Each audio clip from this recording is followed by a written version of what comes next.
దేవుని పరిశుద్ధ నామమునకు మహిమ కలుగును గాక. మరొక ఉదయకాలం మనం ప్రభు సాన్నిధ్యంలోనికి రావడానికి ప్రభు ఇచ్చిన మహాకృపను బట్టి ఆయనకే ఘనత మహిమ ప్రభావములు కలుగును గాక. అందరూ బాగున్నారా?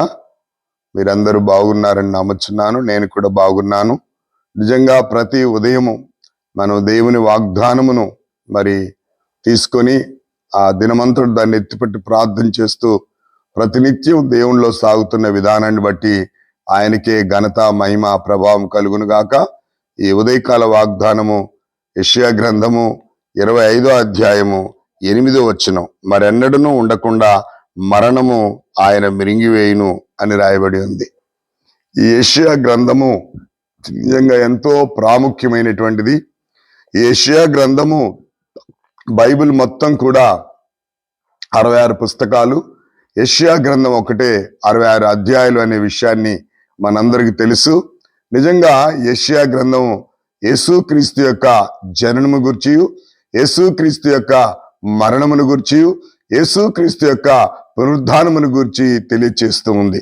నిజంగా ఈ యెషయా గ్రంథం చాలా అతి శ్రేష్టమైనటువంటి ఇందులో 3 విషయాలు కూడా ప్రభు యొక్క జననం గూర్చి, ప్రభు యొక్క మరణమును గూర్చి, ప్రభు యొక్క పునరుత్థానము గురించి వ్రాయబడి ఉందన్న సంగతిని ఈ ఉదయకాలమున మనం గమనించాలి. ప్రియ సంగమా, ఈ ఉదయకాలము దేవుని వాగ్దానము నిజంగా ఆ మరణము ఎన్నడూ ఉండకుండా ఆయన మిరింగివేయును అని చెప్పే మాట నిజంగా మన నిత్య జీవితంలో నిజంగా పాప శాప మరణములను కొట్టివేసి మనకు ఈ సిలువలో ఆయన చేసిన త్యాగము యాగమును బట్టి మనమందరము కూడా అనుదినము సంతోషించడానికి కారణము అనే విషయాన్ని నేను జ్ఞాపకం చేస్తున్నాను. ఈ యెషయా ప్రవక్తలలో పెద్ద ప్రవక్త అనే సంగతిని కూడా మీ జ్ఞాపకం చేస్తున్నాను.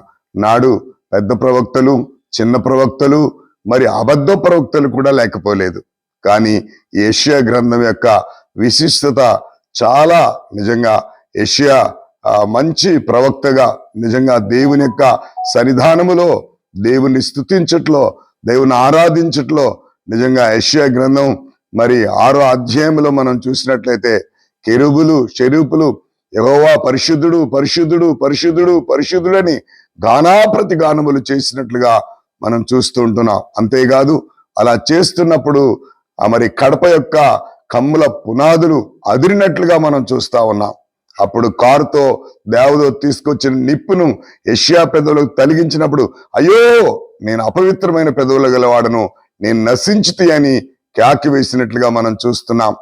అప్పుడు నేను ఎవరిని పంపుదును, నాకై ఎవడు పోవును అడిగినప్పుడు నేనున్నాను, నన్ను పంపమని చెప్పాడు. అంటే కాల్చబడే అనుభవం, ప్రియులారా, పరిశుద్ధపరచబడే అనుభవం, నిత్యం దేవుని స్తుతించే అనుభవం. ఈ యెషయా గ్రంథం ఒక అద్భుతమైనటువంటి ప్రతి అధ్యాయములో కూడా ప్రియులారా మరి నిజంగా రాయబడిన విషయాలు మన ఆత్మీయ జీవితాలకు ఎంతో అమోఘమైనవి, శక్తినిచ్చి బలాన్నిచ్చి ముందుకు నడిపించడానికి ఎంతో దోహపడుతున్నాయి అనే విషయాన్ని ఈ ఉదయకాలం జ్ఞాపకం చేస్తున్నాను. కనుక నిత్యము మనం దేవుని యొక్క వాగ్దానాన్ని ఎత్తిపట్టి ఆ దినమంతా మనం స్తుతించి దేవుని నామ ఘనత కొరకై జీవించడానికి ఇష్టపడదాం. అట్టి కృప దేవుడు మనకు అనుగ్రహించునుగాక. ప్రార్థన చేసుకుందాం. సకలాశీర్వాదాలకు కారణభూతుడైన మా తండ్రి, యెషయా గ్రంథములో మీరు రాయించిన ఈ ఉదయకాల వాగ్దానం బట్టి మీకు స్తోత్రం.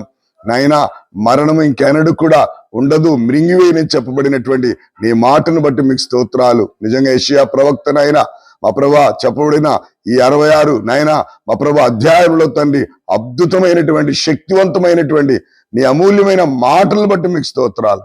మేము కూడా ఆ మాటల్లో పట్టుబడి ఆ మాటలు మా హృదయానికి కత్తుకొని అలా జీవించుటకు ఈ ఉదయకాలమున నీ కృప మాకు అనుగ్రహిస్తూ రమ్మని యేసుక్రీస్తు నామములో అడిగి వేడుకొనుచున్నాను తండ్రి, ఆమేన్.